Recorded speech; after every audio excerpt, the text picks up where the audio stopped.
My name is Liang, and I'm a sophomore student here, and I'm currently enrolled in a sociology class. And I'm trying to produce a benefit concert, and I was wondering if you could give me information about how I can reserve a venue and a time for this. So if you could give me a call back at this number, I would really appreciate it. Thank you. It started with our first paper together. Dylan, Grant, and I wrote about child soldiers in Uganda specifically. I had no idea that this was going on still. And doing research for this, we discovered Invisible Children. Invisible Children started when 3 guys in college went over to Uganda, and they were just kind of looking to shoot a documentary. And what they wound up seeing was the effects of the war, the effects of the violence and the horrible things that were going on, especially to children. You know, the children being abducted, children being forced to night commute was when they couldn't sleep in their homes because they would get abducted, so they had to, you know, walk miles and miles and miles into cities and sleep at bus stops and, you know, sleep underground. So they came back to America with this footage, and they showed this footage, and it inspired a lot of people to start a nonprofit called Invisible Children. Right now, Joseph Kony and his Lord's Resistance Army are raping and killing their way through Central East Africa with an army of kidnapped child soldiers. And doing research for this, we saw their documentary, The Rough Cut, and watching that, I think that was the first big, profound experience that we had.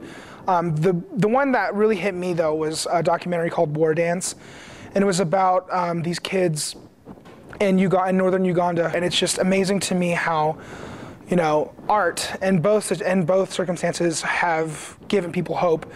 And so we decided to do this concert sort of as our way of making a difference with our craft.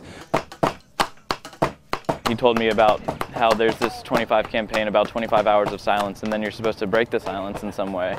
And so it just happened to be at the right time that the first thing that popped into my head was like, oh, well, why not do it with music?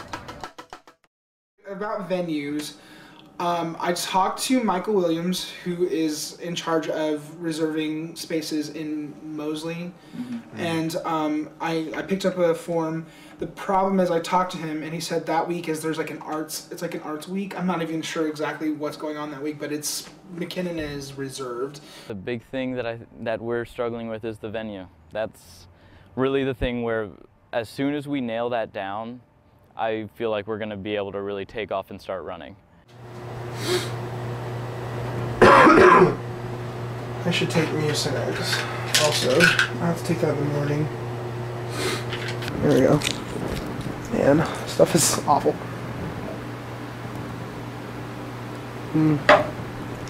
I remember when I had to take like 17 pills a day. At the time it was like they were trying to beat like allergies and stuff, but asthma was really, really bad, and so I would take that. Whenever I get sick, the asthma goes up, and the worst case scenario is I'll have an asthma attack, and then I don't have time to go to, like, I'm in the hospital, so right now I'm like, this is the worst timing. Like, it couldn't wait another week. It's just got to be when I'm the most busy, so. That should work fine. The only thing is we have to get power cords out there. Do you guys have extension cords? They're reasonably cheap, so. Yeah. We could probably get our hands on it. We just set where exactly on West Lawn we're going to be doing it, which is great. Could you give me a rundown kind of what the programming game plan is for the concert? The first people will go on at 8. Each band's going to have a 25-minute, half-hour set. So right now it's kind of just sitting and biding our time until the day. One of the big things that worries me right now is Sean has just gotten really sick.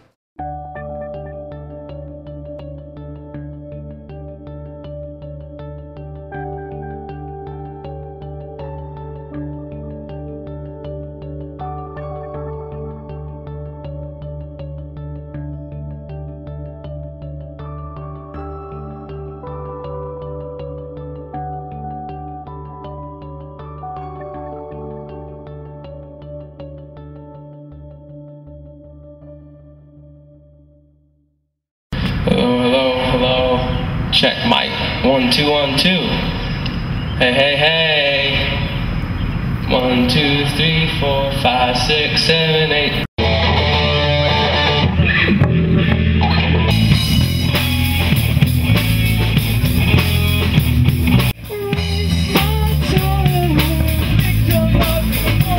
So back down.